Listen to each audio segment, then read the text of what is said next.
A gente tem aqui o Baruque terceiro, o terceiro livro de Baruque, o Apocalipse grego de Baruque. Foi escrito originariamente em hebraico, mas foi preservado até nós em uma tradução grega. Data do século II depois de Cristo. Inclui ideias judaicas influenciadas pela mitologia oriental. Fala sobre os 7 céus e sua angelologia é complexa. Algum editor cristão posterior acrescentou interpolações a fim de tentar influenciar judeus a abraçarem o cristianismo. E essa obra só foi descoberta perto dos fins do século XIX. Entende? Então aí você percebe, é como, por exemplo, hoje, quando você escreve uma obra, você possivelmente, né, vai precisar dar uma informação sobre de onde você tirou. Então você fez uma alusão a alguma coisa, você está fazendo paródia de alguma coisa, você está fazendo uma paráfrase de alguma coisa, você vai colocar referência, você vai colocar uma nota, você vai fazer alguma coisa para deixar claro que aquilo ali não é seu, certo? E aí, se você não tiver esse cuidado, você vai ter problemas legais, né? Vídeo, episódio do novo ministro do Supremo, que deu tudo certo, né? Tudo maravilhoso, tudo bacana, mas assim, que ficou a discussão se ele tinha feito alguma coisa indevida, e ele foi e explicou por A mais B que não foi bem isso que aconteceu. Então, para ver como a coisa é séria, né? Como a coisa é séria. Daí, no passado, o que poderia ter acontecido? Eu vou colocar algumas informações aqui, como se fosse um comentário, mas agora a gente vai registrar onde?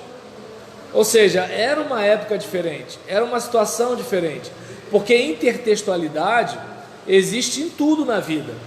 Você vai perceber o próprio Renato Russo, quando ele faz uma intertextualidade com a obra do apóstolo Paulo e a obra de Camões, onde amor tem significado diferente nessas obras, são obras de épocas distintas, e ele consegue misturar as duas obras para falar com a geração da década de 80. Só que ali ele faz uma mistura tão clara que quem conhece o texto bíblico acompanha e percebe, opa, mudou alguma coisa aqui. Quem conhece Camões, opa, mudou alguma coisa aqui. Quem conhece os dois acha o cara genial. Quem não conhece nenhum dos dois fala, tá na Bíblia ou é Camões, entendeu? Então, assim, no caso dele, ficou claro. Mas agora, no nosso próprio dia a dia, quantas vezes a gente está repetindo uma frase, um texto, né, de uma pregação que a gente ouviu na internet? Entende? Eu pego por mim mesmo. Para pregar, eu leio o comentário bíblico, eu vejo o que eu já preguei sobre aquele assunto, eu pego minhas anotações, eu vou para o YouTube, escuto N pregações sobre aquele assunto, né? E assim, quando eu vou pregar para a congregação, eu não sou apenas eu sou o eu de 10 anos atrás, porque eu pego um sermão que não comunica mais hoje, eu tenho que fazer um ajuste, né?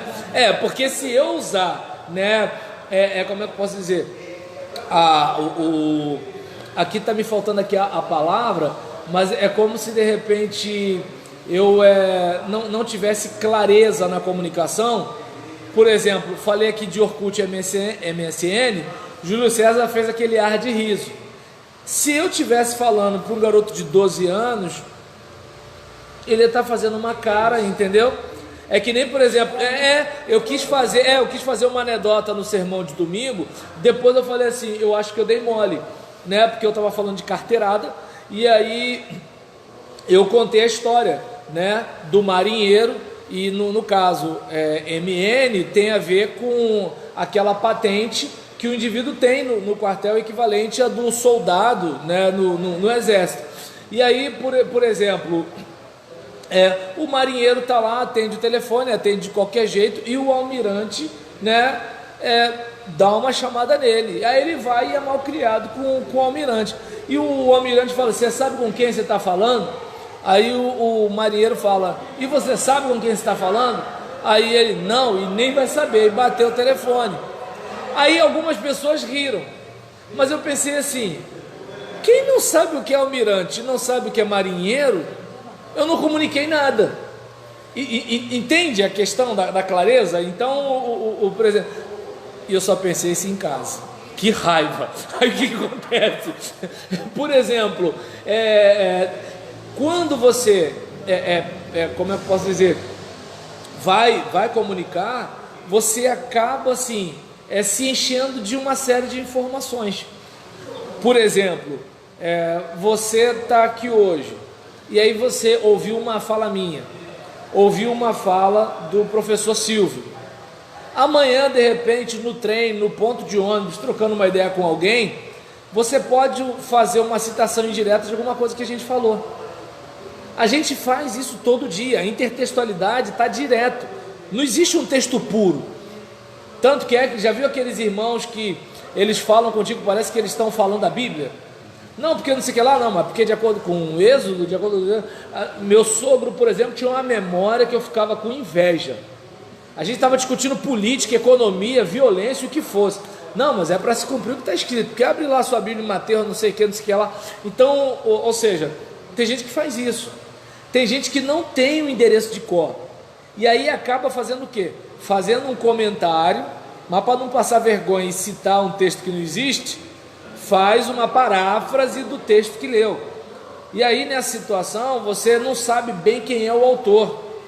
E aí você fala: não, porque como diz o ditado, como disse certo alguém, ou então, né, assim, você está falando, mas você está falando algo que você pensa, só que com as palavras de Carlos Drummond de Andrade para dar peso à sua fala.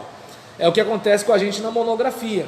Você já tem uma ideia, e aí você usa, até quem defende outra coisa, você usa aquela frase dele para ecoar com aquilo que você queria dizer, certo? Então, essas coisas, elas acontecem com muita facilidade nos dias de hoje, mas quando é uma obra, você tem a obrigação de dizer de onde você tirou, seja citação direta ou indireta. Agora, bota isso para 200 anos depois de Cristo, 100 anos antes de Cristo. Eu entendo que é querer demais cobrar isso dos autores daquele tempo, como aquela questão de Isaías, Deutero Isaías e Trito Isaías. Não estou dizendo que existiram, só estou dizendo que caso tenha existido, eu não entendo que é uma questão de falsidade, entende? De golpe, de fake, eu não entendo assim, entende? Como, por exemplo, algumas pessoas falam: não, mas tem que ter sido fulano de tal o autor do livro tal da Bíblia. Eu falo: por que tem que ter sido? O importante é a mensagem, o importante não é o nome. Claro que, obviamente, né, assim, se bate a informação do nome do autor com a obra, você estudando o autor, você entende o porquê de ele defender algumas coisas. Mas aí é nessa parte que o biblista, ele vai ter algumas dificuldades em defender uma autoria, porque às vezes ele vai esbarrar com algumas expressões idiomáticas que não conferem com a época. E aí começa. Não que a pessoa seja crente ou não, a questão é que ela está indo para o aspecto científico, não para o aspecto piedoso, como a gente faz, né? Então é uma coisa mais ou menos assim. E aí a gente... Oi? Tem gente que defende que é Paulo.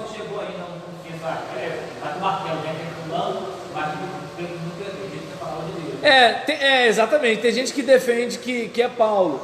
Tem gente que entende que não está batendo, a soteriologia não está aparecendo muito, né?